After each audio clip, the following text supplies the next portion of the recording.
నమస్తే, welcome to story board.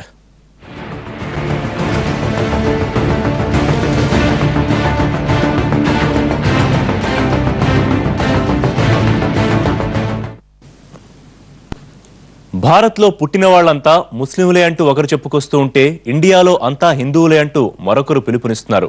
గతేడాది VHP Ghar wapsi అని పిలుపునిస్తే ఈ ఏడాది ఎంఐఎం ఘర్ మత్ చోడో నినాదమిచ్చింది. ఈ వివాదాలు, ఈ నినాదాలు ఎవరి కోసం, ఎవరి మెప్పు కోసం? అసలు ఈ ఘర్ వాపసీపై తాజాగా మళ్లీ వివాదం ఎందుకు మొదలైంది? 5 लाख नहीं, 5 करोड़ नहीं, 5,000 करोड़ नहीं, $5 बिलियन नहीं, सारी दुनिया की दौलत भी तो हमारे कदमों में लाकर रख दोगे, तब भी हम इस्लाम को नहीं छोड़ेंगे इंशाअल्लाह.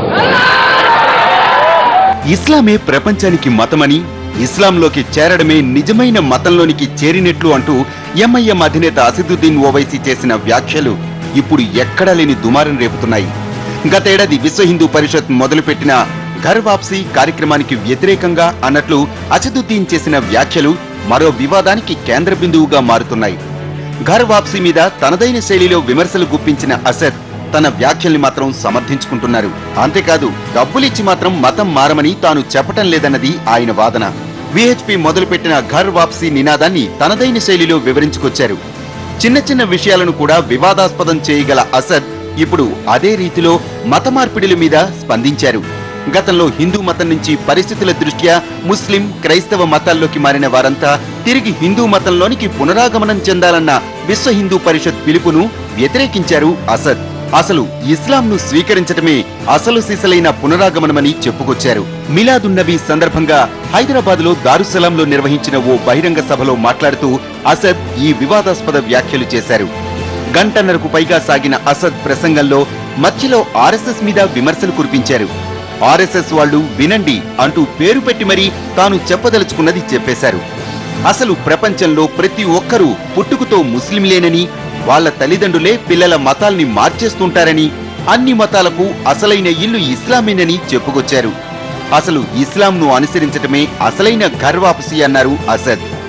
5 लाख नहीं, 5 करोड़ नहीं, 5,000 करोड़ नहीं, $5 बिलियन नहीं, सारी दुनिया की दौलत भी तो हमारे कदमों में लाकर रख दोगे, तब भी हम इस्लाम को नहीं छोड़ेंगे इंशाअल्लाह.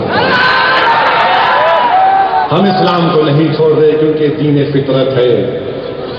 हर कोई जो दुनिया में पैदा होता, सुन लो आरएसएस वालों, हर कोई जो दुनिया में पैदा होता मुसलमान पैदा होता, उसका माहौल, उसके माँ बाप उसको दूसरे मजहबों को लेकर चले जाते, वो तुम्हारी मर्जी.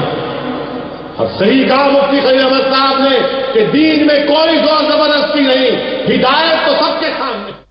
అక్కడతో ఆగలేదు. మతం మార్చుకున్న వాళ్లకు డబ్బులిస్తారా అంటూ ప్రశ్నించారు. ప్రపంచంలో ఉన్న సంపదనంతా తెచ్చి కాళ్ళ దగ్గర పడేసిన ముస్లింలు తమ మతాన్ని వదులుకోరని చెప్పుకొచ్చారు. అసలు ఇస్లాంలోకి చేరటమే గొప్ప విషయమన్న అసద్ ఎవరైనా ఇస్లాంలోకి తిరిగొస్తే మాత్రం డబ్బులివ్వమని, వారికి దేశాన్ని గెలిచే ధైర్యమిస్తామని అన్నారు.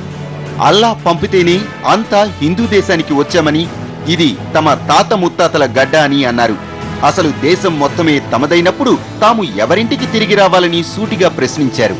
ये मेरा बिलीफ सिस्टम मैं बोल रहा हूं, आपको पूरा राइट है मुझसे डिसएग्री करने का, आप डिसएग्री करिए, ये डेमोक्रेसी है, ये फ्रीडम ऑफ एक्सप्रेशन है, दिस इज योर राइट. मैं कैसा आपको रोक सकता हूं? मगर मैं तो डरा नहीं रहा हूं ना आपको, मैं थ्रेटन नहीं कर रहा हूं आपको, मैं धोखा देकर आपको पैसों का लालच देकर, या फिर आपसे ये नहीं कह रहा हूं कि भाई मेरे स्कूल में या आपके स्कूल में आपको इस्लामिक फोटोज लगाना है. మొత్తానికి ఘర్ వాప్సీ మీద అసద్ వ్యాఖ్యలపై హిందూ సంస్థలు మండిపడుతున్నాయి. దేశాన్ని ముక్కలు చేసేందుకే ఇలాంటి వ్యాఖ్యలు చేస్తున్నారంటూ ఆరోపణలు వెల్లువెత్తుతున్నాయి.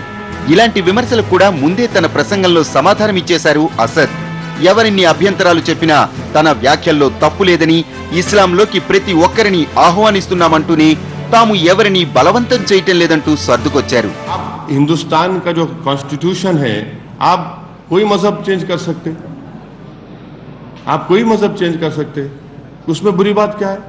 आप क्या मुसलमान नहीं हो सकते? आप क्या बुद्धिस्ट नहीं हो सकते? आप क्या क्रिश्चियन नहीं हो सकते? हो सकते. आप रोक रहा है क्या आपको कोई? देखिए, कॉन्स्टिट्यूशन में आपको किसी भी मजहब पर चलने की पूरी इजाजत है, आपको अपना मजहब तब्दील करने की इजाजत है. तीसरी बात, अगर कोई पैसा या लालच या धमकाकर मजहब तब्दील कर रहा है वो गलत है, ये बात है। అసద్ వ్యాఖ్యలపై బీజేపీ ఆగ్రహం వ్యక్తం చేస్తోంది.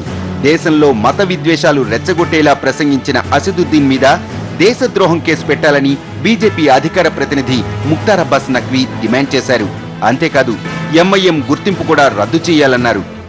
और ये एमआईएम जो पार्टी है, जो कि कांग्रेस पार्टी की बहुत पुरानी सहयोगी है, जिन्होंने इस तरह का जहर भरा भाषण किया है, जिस पार्टी के शरीर में ओसामा बिन लादेन की आत्मा घुस गई है और जो तालिबानी मानसिकता के तहत इस तरह की हरकतें कर रही है, उस पर राजद्रोह का मुकदमा चलाया जाए, नंबर 1। और चुनाव आयोग से हमारी मांग होगी कि चुनाव आयोग इस पार्टी की मान्यता को तत्काल रद्द करे। దాదాపు బీజేపీ నేతలంతా ఇదే రీతిలో అసద్ మీద విరుచుకుపడుతున్నారు. కేవలం రాజకీయ ప్రయోజనాల కోసమే అసదుద్దీన్ ఇలాంటి వ్యాఖ్యలు చేస్తున్నారని విమర్శించారు.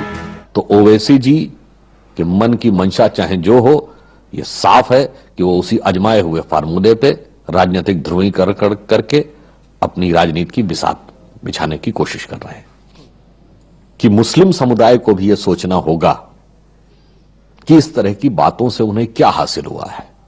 सच्चर कमेटी की रिपोर्ट हो या रंगनाथ मिश्रा कमीशन की रिपोर्ट, उसमें मुसलमानों की जो गरीब गुर्बत, मुफलिसो मजलूमियत का जिक्र है, उसके लिए कौन जिम्मेदार है?